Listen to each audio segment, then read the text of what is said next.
joined by Brazos Valley Congressman Michael McCaul. Thank you so much for coming on this show today. Thanks, Katie. Thanks for having me. We wanted to start off talking about your new office right here in College Station. You opened it yesterday in Century Square. What can you tell us about it? Well, it's very exciting. It's my flagship office. It's my headquarters for my district for a flagship university.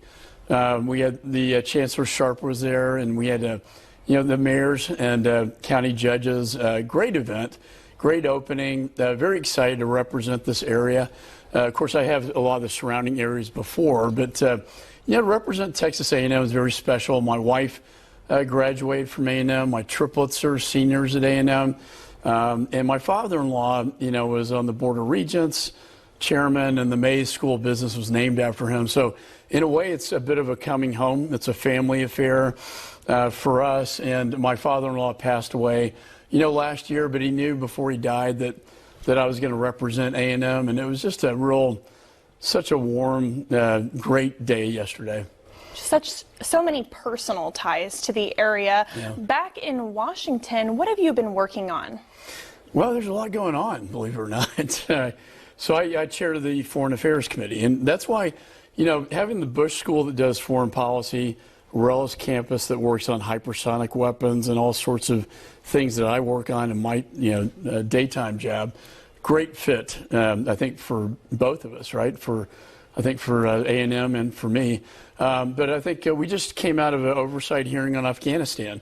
Haven't had any since we just got the majority back. So a very dramatic testimony about the way it fell, and particularly a sniper, a Marine guy with his team who spotted the suicide bomber that, as you know, killed 13 servicemen and women.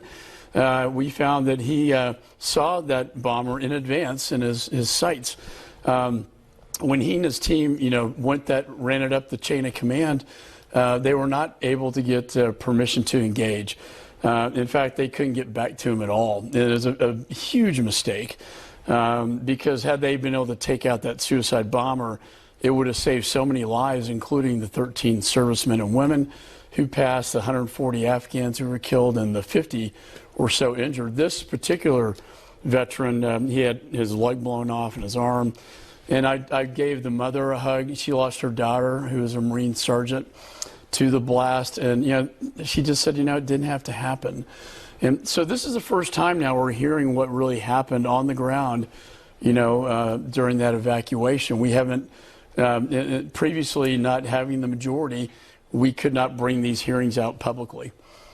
What are you hoping are those next steps forward now that there's been this hearing? We want accountability for the veterans. We've had so many veterans come up, tell us what happened. They want the truth to come out. At the end of the day, it's not for getting scalps necessarily. It's about the truth coming out about what happened and fixing things and having accountability in the process. We want to hear from the commanding officers why they were not able to give them permission to engage the suicide bomber, for instance. But we also want to know, why do we put these soldiers in harm's way, surrounded by the Taliban at the airport for the evacuation? Why do we put the Taliban in charge of the evacuation, which led to so much chaos and bloodshed? Switching gears a little bit, just yesterday a U.S. drone crashed into the Black Sea after being intercepted by Russian fighter jets. What can you tell us about that? Well, we hope it was a mistake, but probably not. I've been to our NATO base in Romania on the Black Sea. It's international waters, and our NATO forces, often fly over the Black Sea. It's a very strategic, base.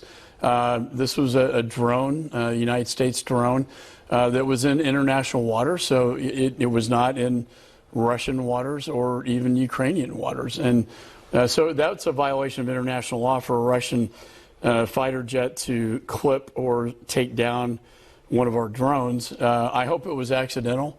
Obviously, in this tense time, you don't want to see things escalate any more than they have to, but I think it was a very aggressive. It just shows, I think, how desperate Putin seems to be getting now. He's very frustrated with his lack of progress in Ukraine, and I think this is what you're seeing right now. Are there any plans to retrieve the drone? There are. We want to pull it up out of the Black Sea. Obviously, our drones have national security things in there we would not want the Russians to have, and so there's an ongoing investigation or recovery effort right now to find it. Well, that is all of our time for today, but thank you so much for coming on the show today. Well, thanks, Katie. Thanks for having me. It's always great to be in Aggie land. Always a pleasure.